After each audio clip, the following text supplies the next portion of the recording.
Are you also fed up with spending your own hard-earned cash on World of Tanks gold?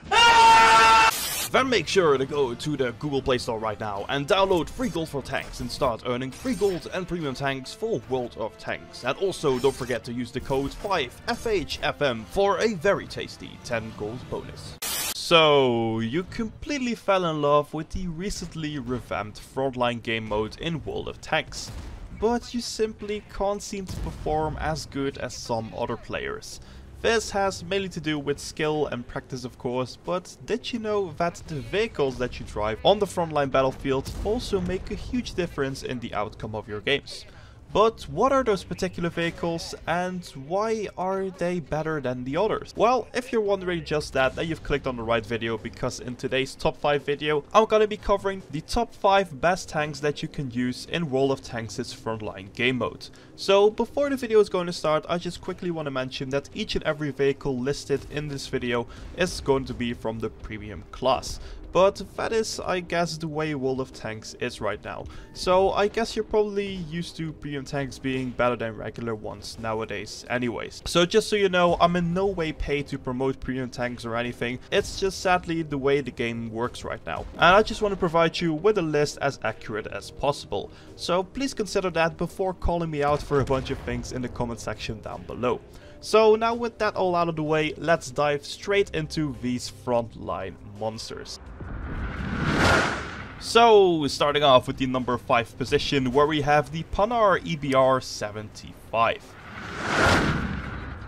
So let's kick off the list with the still relatively new kit on the block, and also the only light tank on this list.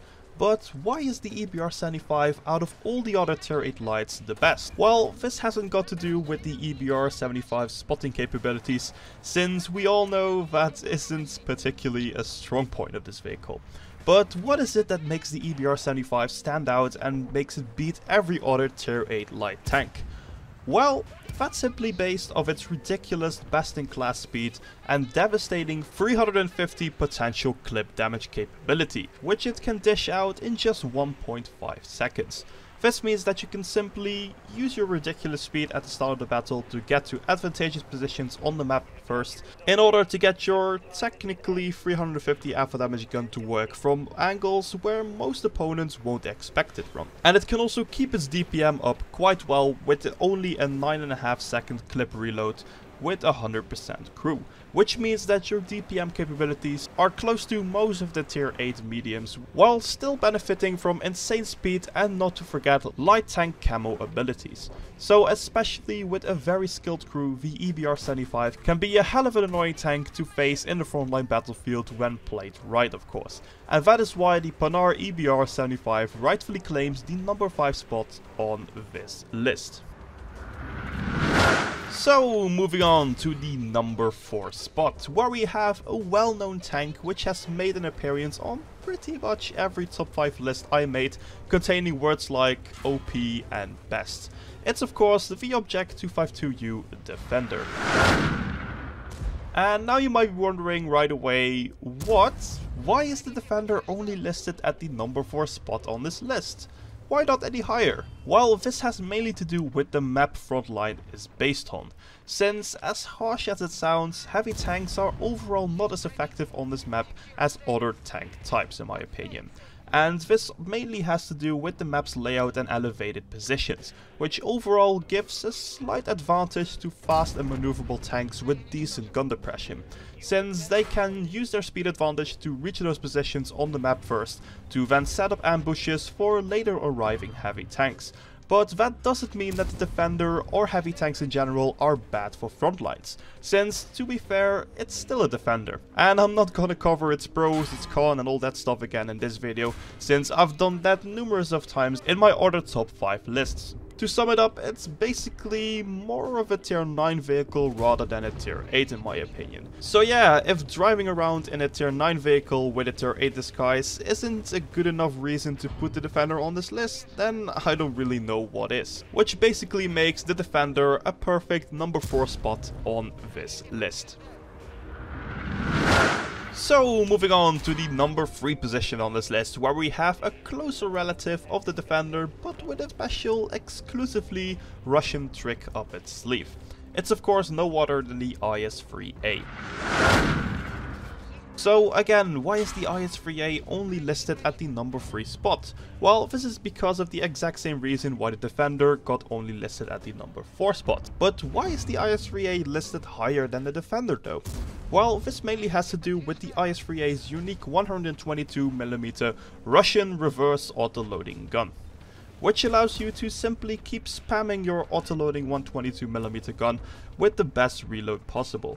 And although it isn't the most accurate, especially if you quickly dump the shells after each other, but therefore you do have your very decent heavy tank armor and turret that allow you to get closer to your opponents that other vehicles can't afford to do so. And mainly the IS-3A's pure destructive capabilities make sure that it beats the Defender by just a tiny bit, which allows it to claim the rightful number 3 spot on this list. So we're getting quite close already, but we're not quite done yet, since coming in at the number 2 position we have another fast Frenchie which packs quite a bit more punch than the number 5 spot on this list. And I'm of course talking about no other than the Lorraine 40T. So remember what I said at the Defender spot about mediums being the overall best class for frontlines? Well, the Lorraine 40T is a perfect example of that, since it packs, in my opinion, the 2 most important abilities in frontlines, which are speed and firepower. Since, as I said before, the Lorraine is more than fast enough to get at those advantageous positions on the map first, where it can set up a devastating ambush for all of the enemies passing by its devastating gun.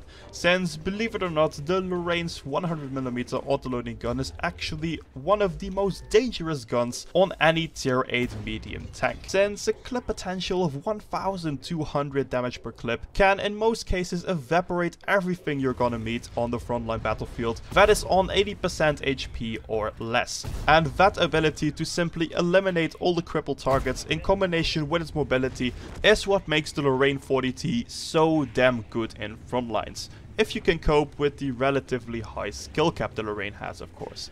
But if you're capable of handling low armor tanks and timing the clip reloads, you've got yourself an absolute beast of a frontline vehicle and a true worthy number 2 spot on this list. So now, before we're gonna move on to the number 1 spot, I first have to cover one honorable mention, because it would actually have been the number 6 spot on this list. But since it's a top 5 and not a top 6, I decided to give this vehicle its well-deserved credits through an honorable mention. With the vehicle, of course, being no other than the Scorpion G. So now you might be wondering right away, why did you put the EBR-75 above the Scorpion G? And this has mainly to do with the Scorpion G being a little too one-sided to be placed over the EBR-75. Just hear me out. Yes, I know the Scorpion has that devastating 490 alpha gun with great pan and accuracy, but that is also right about it. The EBR-75 on the other hand has that superior speed and great overall spotting and camo capabilities. And just considering that the punch the EBR-75 can deliver in a short time is only 140 damage away from the Scorpion, makes it a more worthy vehicle than the Scorpion, by just a tiny bit. So don't get me wrong, the Scorpion is not a bad tank at all, otherwise it would not have been on the 6th place. But personally, I think the EBR-75 can be more useful to your team than a Scorpion G. And that is why the Scorpion still deserved a spot in this list, in my opinion. And even though it's just an honorable mention, it still remains the best overall tank destroyer Frontlines has to offer for you. So now, moving on to the moment you all have been waiting for, the number 1 spot, the best tank that you can currently play in Frontlines, is the Progetto M35. So I guess this wasn't really a surprise for you, right? I mean, the Progetto M35 is by far the most used tank in Frontlines.